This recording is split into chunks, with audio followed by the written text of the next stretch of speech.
Hey there, everybody. Great to see you again. Let's talk about the X-Pro4. So, the X-Pro3, I don't think it stood the test of time. After a year or two, and where we're at now, that rear screen is just stupid. It's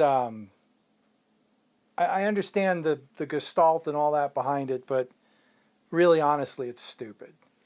So let's talk about an X-Pro4. I mean, X-Pro3 is close to being my perfect camera, okay? Real close. But this is what I'd like to see, me personally, and just opening up the discussion, what I'd like to see in an X-Pro4. What I'd like to see happen to the X-Pro4. There's some things I'd like to add. There's nothing I really want to take away, but there's definitely some things that I don't want to change too. And I'm just throwing it out there for discussion. If you guys have different opinions, that's up to you. I love the form factor of the X-Pro4, of the X-Pro series, X-Pro1, X-Pro2, X-Pro3. I love the form factor. I love the idea of the hybrid viewfinder. I love the cameras, okay? But what I would like to see, to make the X-Pro4 my perfect camera, to make the X-Pro4, see, the problem is it's a camera I don't really need, but it's a camera I want, okay? The XT4, the XT3, the XS10, they cover all my needs. They really do everything I need them to do, and video, stills, everything. Some are a little bit better for one thing, some are a little better for the others, but I can mix and match and interchange. It's really no big deal, but they work great for me. But the X-Pro3 is a camera that I love to have, but I don't need to have it. And so to make it my perfect camera, to make me buy an X-Pro4, this is what I want to see, okay? So in no particular order of importance, because they're all important to a certain extent, where'd the PC sync socket go? Like 99.9% of X-Pro users aren't going to use it, but it's an X-Pro 1, 2, 3, 4 camera. And a Pro camera should have a PC sync socket. I mean, I could see myself, I mean, a Pro camera should be able to do almost everything. And I have used the sync socket in my X-Pro 1s when I shot those. I shot a couple of weddings with X-Pro 1, and I synced my studio flashes with my monolights with the X-Pro 1 with the sync socket. Now I could get an adapter, but that's not Pro, okay, in my opinion. So let's bring back the PC sync socket, or let's change the name to X Almost Pro 4. All right. I would like to see, so the ISO dial on the top where you lift and turn and lift and turn and lift and turn and lift and turn is a poor implementation. And I understand what they were going for, but Fuji knows that. And so how they solved it and made it not a poor implementation and made it really cool was what they did on the X100V, where you lift and it clicks up, and then you can turn it all you want, and then you push it down to lock it. That's brilliant. And that's what I want to see for the ISO dial on the X-Pro4. In-body image stabilization. Pretty much a modern camera really kind of needs to have that. To the point where I wouldn't buy an X-Pro4 if it didn't have it. I'm just saying. I mean, we're all used to it now, and we've all found out what it can do for us. And without it, there's issues, right? Yeah. So it's just, yeah, in-body image stabilization. My XT3 is one of the only cameras I have. Well, I have an XE3, but that's different. And I wish the XE3 had in-body image stabilization for the use case that I have for it. My XT3 doesn't have in-body image stabilization, but I really only use that camera for stills for my landscapes on a tripod. So it's really not that big a deal, okay? But the XS10 and the XT4 with the in-body image stabilization, oh yeah. And so to a certain extent, I take the XS10 with me when I'm throwing a camera in a bag without a tripod, because with the small primes, the 16, 23, 35, 50, now they're stabilized because of the embodied image. So the I don't need to make an argument for this. The X-Pro4 has got to have an in-body image stabilization. The X-Pro2 diopter adjustment on the outside of the camera body, to me, was a deal breaker. Now, some people don't have a problem with it. If it's a little stiffer, whatever. For me, as a matter of fact, I sent my X-Pro, I ordered an X-Pro2. I had it for about 2 hours. I took it in and out of my bag 2 or 3 times, and every time I had to readjust the diopter. And then people are like, well, it's not a problem. Well, if you go up to Fuji forums, like the people are saying, yeah, it's not a problem because they put gaffer's tape on it. Well, any camera system that you have to gaffer tape shut is a fail, all right, in my opinion. Your mileage may vary, but that's my opinion.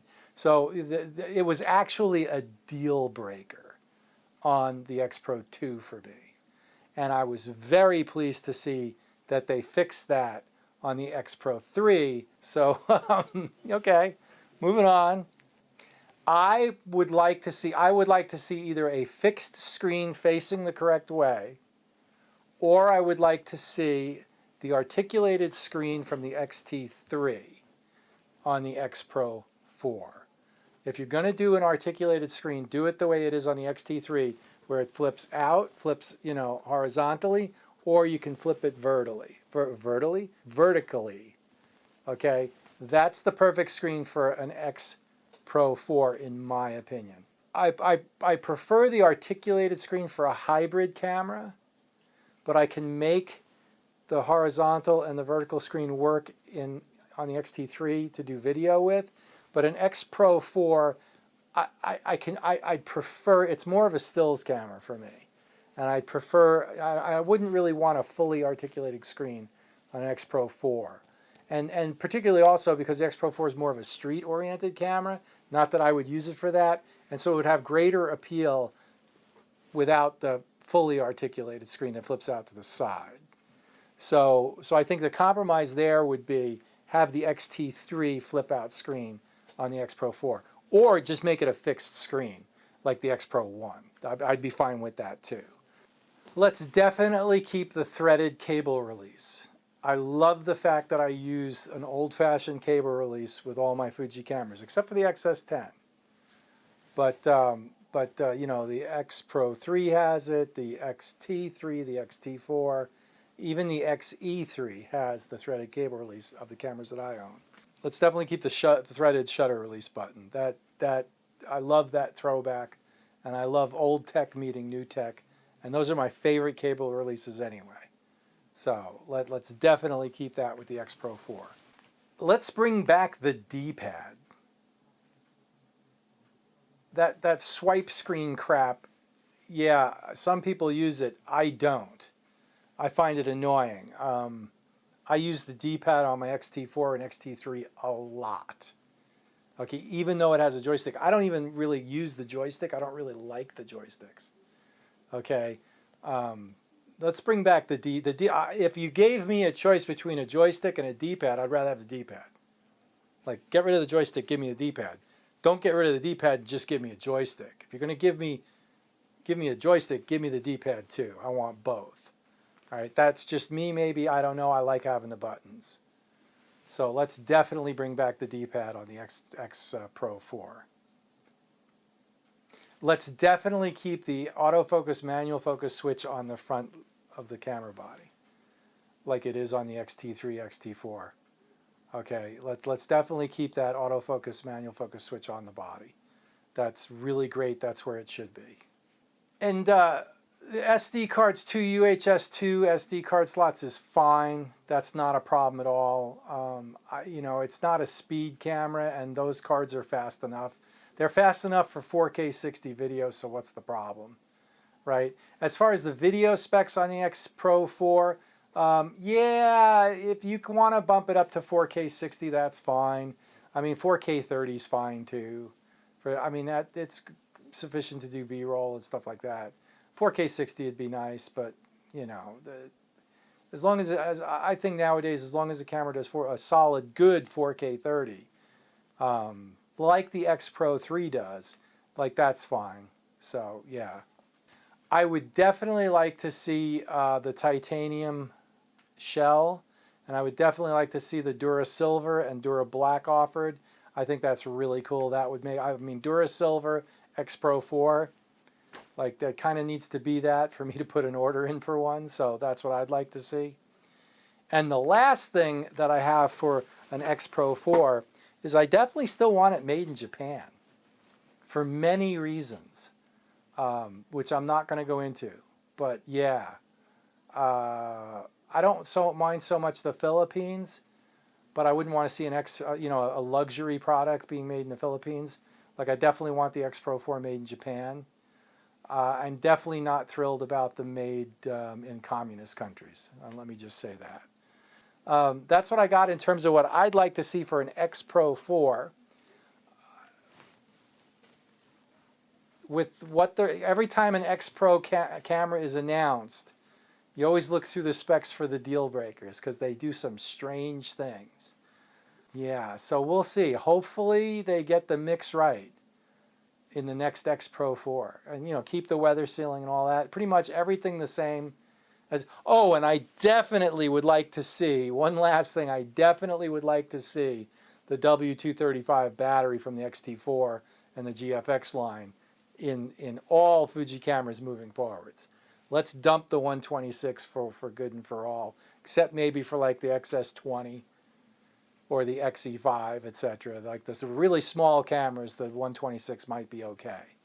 But the X Pro needs the bigger battery. I mean, and there's no reason why. It's a big body. There's no reason why they couldn't put that in there. So that's what I got for the X-Pro4 from my wish list. Please, if you guys have any comments on that, what you'd like to see in your next X-Pro4, we can wish all we want right now because nobody knows. There might be somebody at Fuji that knows what's going on in terms of what the X-Pro4 is going to be like. But right now, none of us do. And so we can wish for anything we want. So now's your chance. Throw it in the comments. Love to hear from you. As usual, like, subscribe. Please subscribe. Help the channel out. Got to grow the channel so we can get some control over it. And I really appreciate that. And hit the bell for notifications. And we'll see you out there. Thanks for watching. Have a great one. Bye.